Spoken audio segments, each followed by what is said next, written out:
мына кісі тойдан келді негізі. Ақта төк тойдан келді.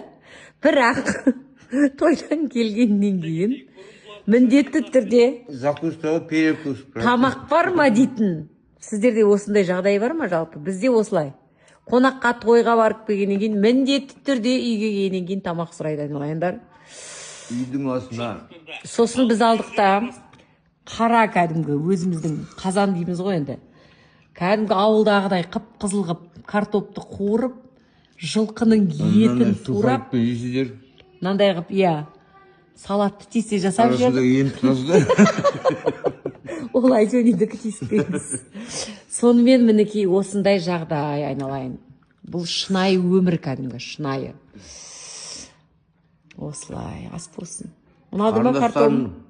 Картопыңыз ең бір жоғары деңгейде дайындалған екен бүгін. Иә, қарсақ пайша дейсің ғой. Оның үстіне біздің қарындастарымыз 12 салмақтан 12 алтын әкеп жатыр. Туф, шіркін-ай. Әрқайсысына Алла бақыт берсін.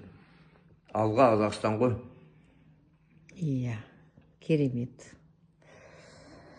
Неге мұнан әдемі ыдысқа салып ұсынбадыңыз дейтін оқырмандарға не дейсіз? Ол кезде дәмі кетіп қалады, Дәл осылай табамен жегенде ауылдағы жағдай еске түседі. Табамен ғой, ол бұлай болмайды. Дәмі кетіп қалады. Иә. Ағасы бүйтіп. Ас болсын. Иә, таба. Осыда да бір қасиет бар ма деп ойлаймын, бәріміз ауылда өстіп.